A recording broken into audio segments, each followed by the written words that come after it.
Hello, welcome to Examination Catalyst once again for the preparation of the paper one. As you all are seeing that the dates have been announced and soon the admission card will be there, and you are going to appear for the NTA UGC NET exam. So all the best for that. So today we are going to discuss questions from the environment section. Okay. So the first question is, the term ecosystem was coined by. So ecosystem होता क्या है? पहले तो ecosystem की definition पता होनी चाहिए क्या होती है और कैसे कैसे ये सब चीज़ें बनती हैं, किस चीज़ का पार्ट होती हैं और क्या क्या होता है हमारे इकोसिस्टम एनवायरनमेंट में। सो इन सब के बारे में हमें एक बेसिक नॉलेज होनी चाहिए, ठीक है। तो उस बेसिक नॉलेज के बारे में अगर हम बात करें तो इसमें क्या है कि an ecosystem is a geographical area जहाँ पर प्लांट्स होते हैं, एनिमल्स होते हैं और भी बहुत सारे ऑर्गेनिजम्स होते हैं, और साथ में उसमें वेदर मतलब कि मौसम और लैंडस्केप्स जो कि साथ में एक तरह का मतलब जीवन यापन करने की जो चीज़ें वो सब साथ में मिलके काम करते हैं, उसमें उसे हम इकोसिस्टम कहते हैं। और ये वर्ड हमें सबसे पहली बार किसने दिया था? द पर्सन इज़ आर्थर ट्रांसले, ठीक है। सो इकोसिस्टम हमारे क्या क्या पार्ट होते हैं? इकोसिस्टम में हमारे बायोटिक और लिविंग पार्ट्स होते हैं, ठीक है, as well as abiotic parts होते हैं, मतलब कि जो जीवित नहीं होते, नॉन लिविंग पार्ट्स जिसे कहते हैं, ठीक है। बायोटिक पार्ट्स हमारे क्या आते हैं? जैसे कि हम सब देखते हैं कि प्लांट्स हैं हमारे पास पास, एनिमल्स हैं, ऑर्गेनिजम्स हैं, ठीक है। अबायोटिक फैक्टर्स में क्या क्या आता है? Rocks, temperature, humidity, these are the abiotic factors in the ecosystem, ठीक है। फिर उसके बाद हमारे पास, तो ये हमारा क्वेश्चन था कि इकोसिस्टम वर्ड हमें किसने कॉइन करके दिया, मतलब किसने सबसे पहले यूज़ करा था? So the answer is Arthur Tansley. So क्या होगा इसका आंसर? ए हो गया इसका आंसर, ठीक है। उसके बाद हमारे पास और भी क्वेश्चन सुन सकते हैं इससे रिलेटेड कि जैसे कि हमारे फादर ऑफ मॉडर्न इकोलॉजी कौन है? The answer will be the Eugene Odum, ठीक है, फादर ऑफ मॉडर्न इकोलॉजी। अब अगर father of ecology in India अगर हम बोलें तो उसका आंसर होगा रामदेव मिश्रा। रामदेव मिश्रा हमारे father of ecology in India, ठीक है। सो देयर आर 4 इकोसिस्टम्स जो हम क्लासीफाई कर सकते हैं, that is artificial, terrestrial, lentic and lotic. तो इसका आंसर ना बहुत डिफरेंट है कि बेसिकली डिपेंड करता है कि हम किस एस्पेक्ट में बात कर रहे हैं, उस पर हमारा डिपेंड करता है कि इकोसिस्टम मतलब उसका आंसर क्या होगा, ठीक है। और फिर उसके बाद इकोसिस्टम जो है हमारा किसका पार्ट होता है? एक बायोम का पार्ट होता है, ठीक है, which is climatic system of life and organism, ठीक है। और बायोमिक सिस्टम में क्या होता है? वहाँ उसमें हम भाई हमारे क्या living and non living organism factors होते हैं, जो कि हमारे किस नाम से जानते हैं? बायोटिक एंड अबायोटिक, जो भी पहले बताया मैंने, ठीक है। So there is a picture which is describing about the ecosystem where there is living things like the plants, fish, some animals, and the non-living things also, the rock, water मतलब और sun we are having, then we will have a ecosystem for the like we are going to have a humidity also.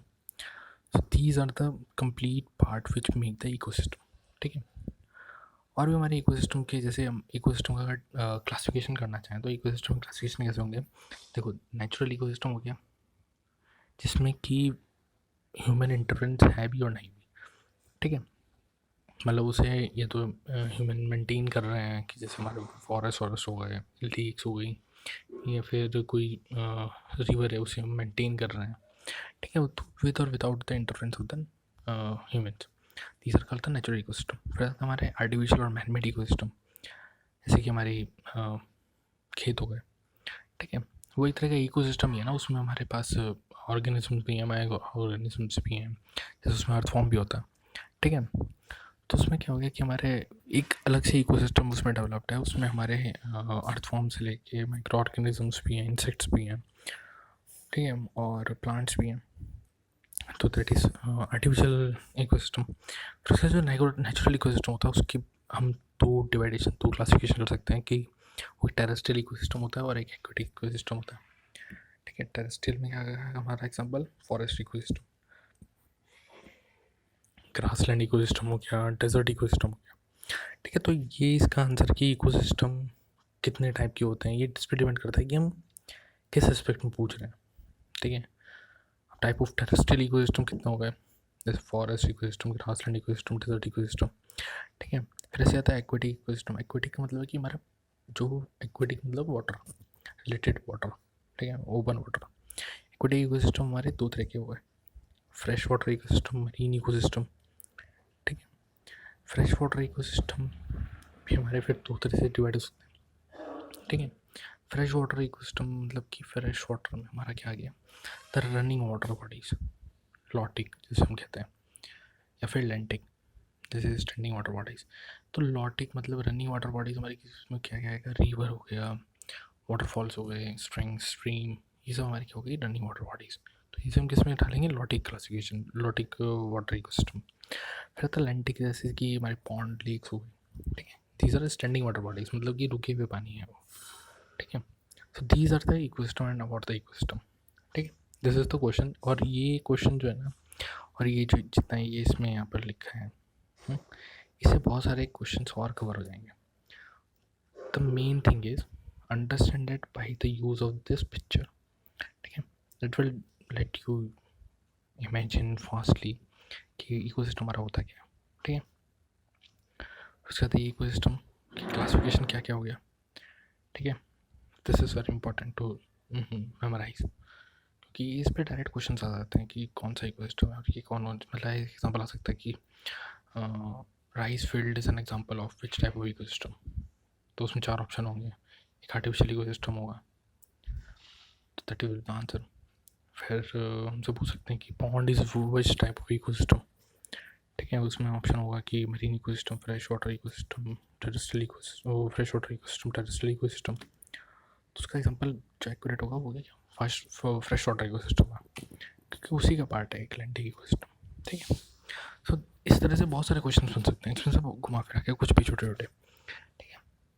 फिर उसके बाद हमारा second question आता है, in the study of man environment interaction the statement of Miss Semple that the humans are slowly the protect of their environment, ठीक है। मानव पर्यावरण संपर्क के अध्ययन में मिस सैम्पल एक इनका कथन है कि मनुष्य धीरे धीरे पर्यावरण का ही उत्पाद है, ठीक है। तो ये किस तरह की स्टेटमेंट है, किस तरह की स्टडी है, ये किसी का ओपिनियन है, मतलब किसी का मत है, ये किसी का प्रेजुडाइज है, या कोई एक फैक्ट है, या फिर वाइडली एक्सेप्टेड फिनोमेना है, मतलब कि लोगों ने मान लिया है कि हाँ ऐसे ही होता है।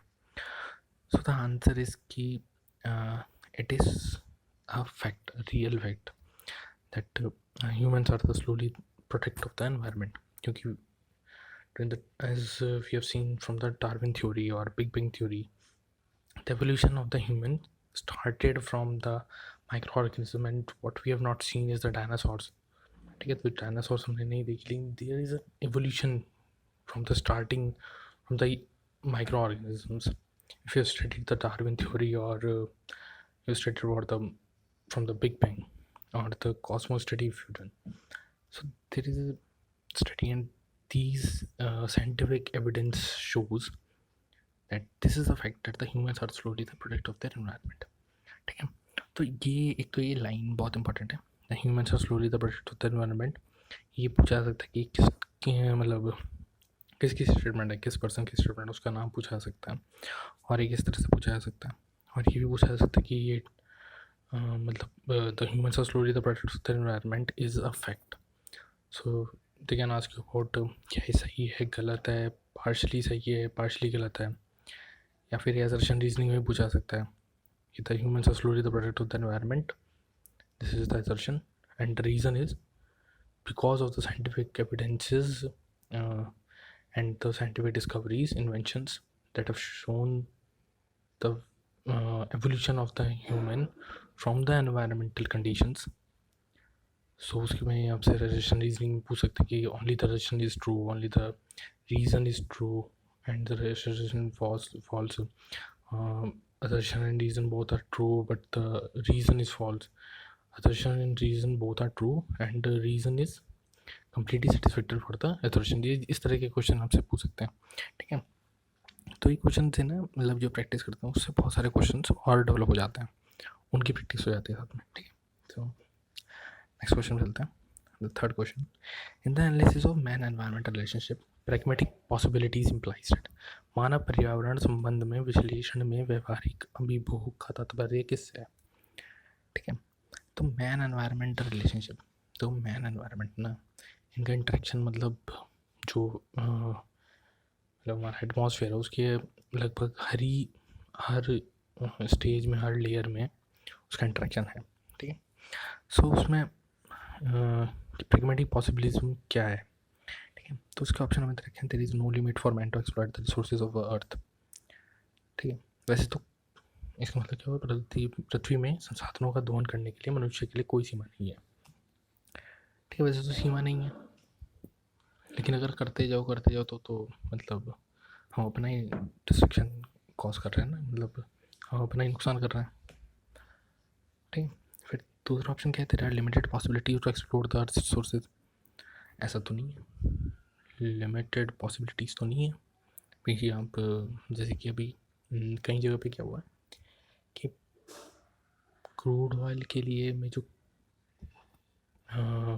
चाहिए या फिर हमें कोल है। ठीक है, कई माइंस में क्या हुआ कि वो कोल बहुत डीपर हो गया। ठीक है, उसका एक्सट्रैक्शन वैल्यू जो है वो बहुत ज़्यादा हो रही है, मतलब कॉस्ट उसकी ज़्यादा लग रही है। ठीक है, अब कॉस्ट ज़्यादा होने से क्या हो गया कि भाई जितने का निकल नहीं रहा है वो बाहर, उतना हमें उसे निकालने में खर्च करना पड़ रहा है, तो दैट इज़ अ लॉस। ठीक है, और कई जगह ऐसा होता है कि जैसे गोल्ड है, कार्बन है, या फिर बहुत सारी चीज़ें होती हैं कि जैसे मान लो कि कोई भी चीज़ हम निकालना चाह रहे हैं, लेकिन उसमें वो चीज़ बहुत ज़्यादा गहराई में है कि हम उसे निकाल नहीं सकते, इतनी कॉस्ट लग जाती है कि जितना वो निकलता है बाहर उतने का यूज़फुलनेस नहीं होती, उतने का वो मतलब हमें मार्केट में जाने का वैल्यू नहीं देगा, तो वो नुकसान है हमारे लिए। ठीक है, सो इस तरह फिर तीसरा था, the man has to watch and access the situation and then go ahead with the resource utilisation. आदमी को स्थिति को देखना और आंकना है और फिर संसाधन उपयोग के साथ आगे बढ़ना है।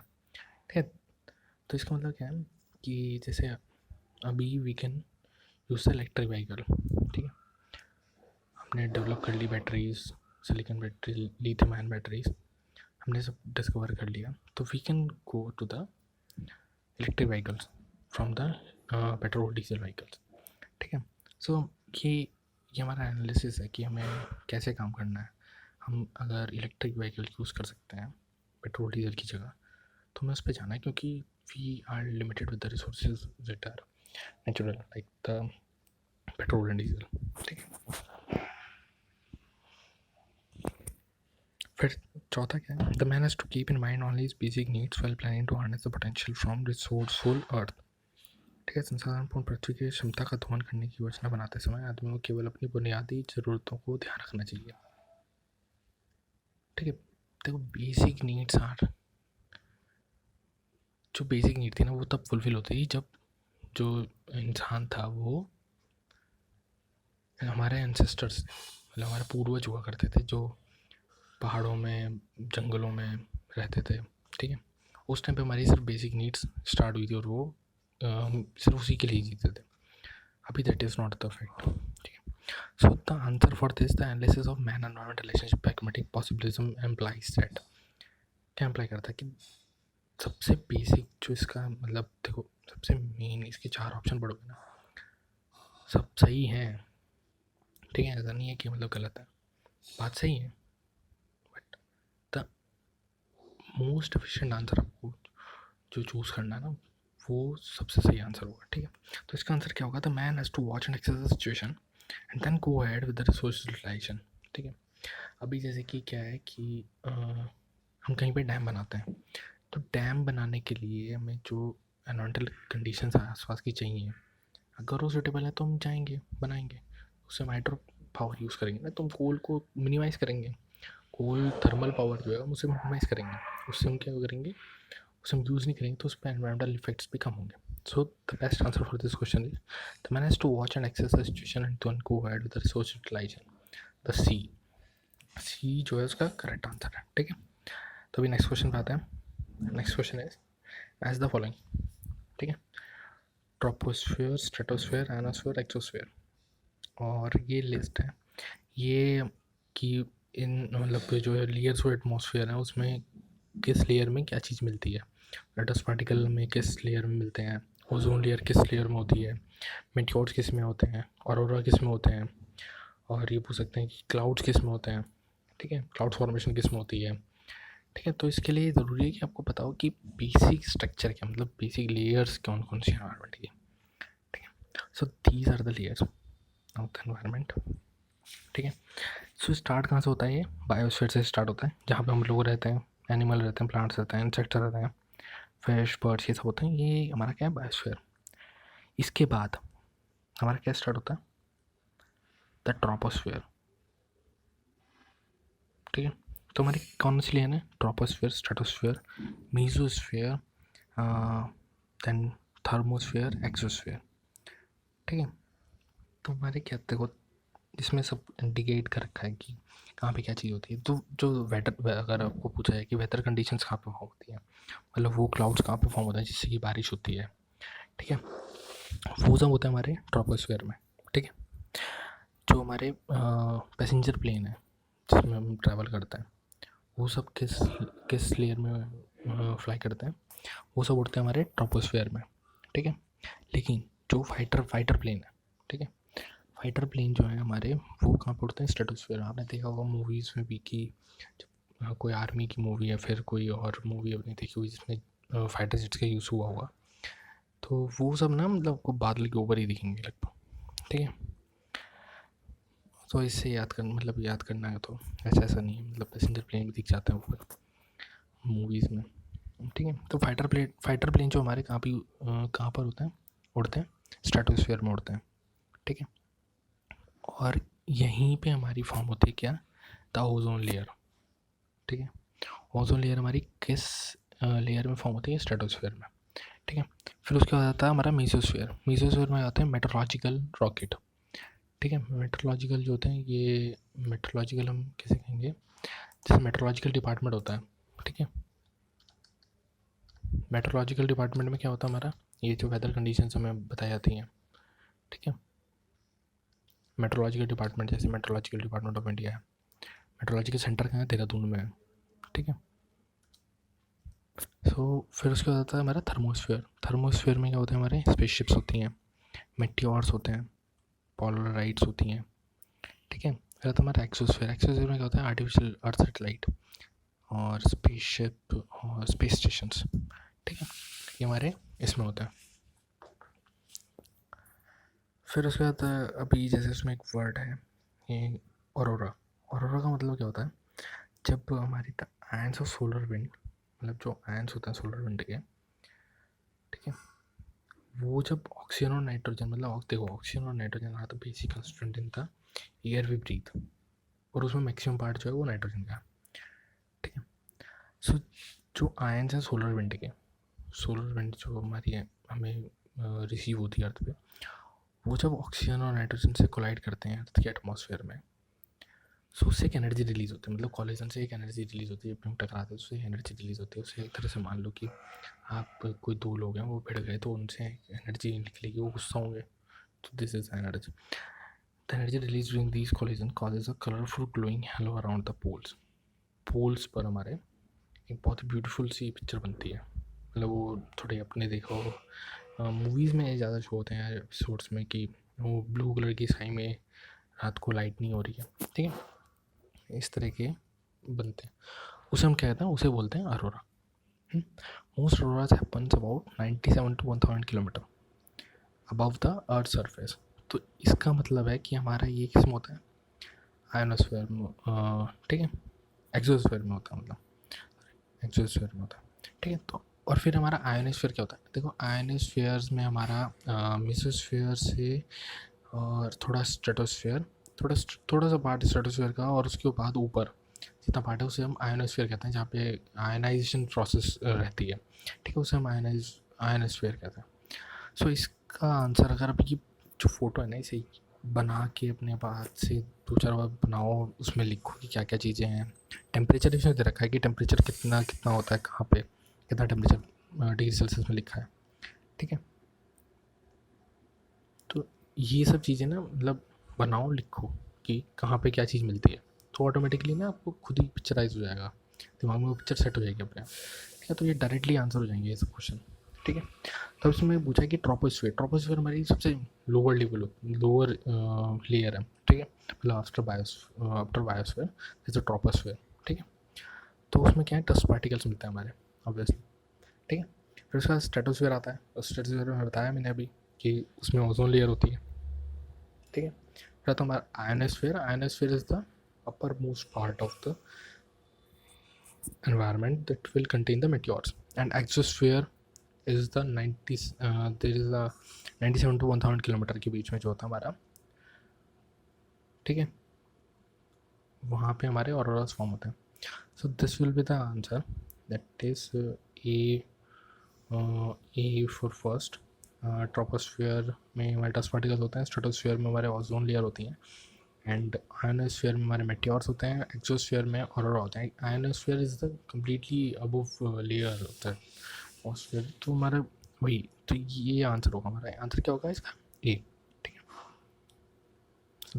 है, ये फ़ोटो इसका स्क्रीनशॉट लेना ले लो, बहुत ज़रूरी है, और बहुत सारे क्वेश्चन उसमें कवर हो जाएंगे। फिर आता है question, the lead is used as an anti knocking agent in petrol, it affects our central nervous system, respiratory system, cardiac system, skeletal system. मतलब लेड का उपयोग anti knocking agent tetraethyl lead के रूप में किया जाता है पेट्रोल में। ये हमारे पर असर डालता है केंद्रीय तांत्रिक तंत्र पर, श्वसन प्रणाली पर, कार्डियक सिस्टम पर, या कंकाल प्रणाली पर।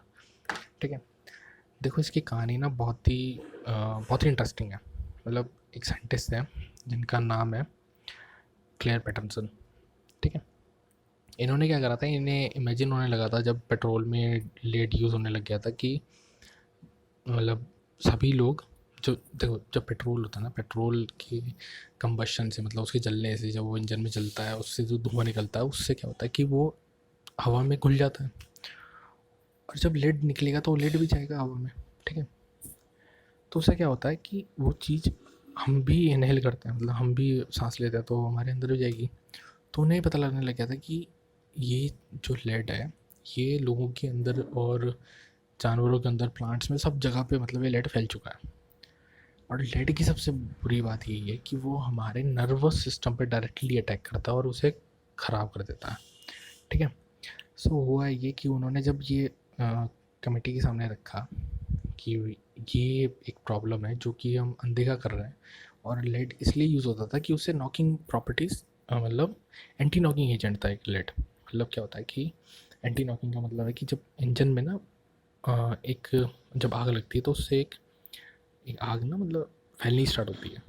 तो नॉकिंग में क्या होता है कि एक दूसरी तरफ से वेव आती है, दो जब वेव टकराती हैं तो उनसे आवाज़ प्रोड्यूस होती है।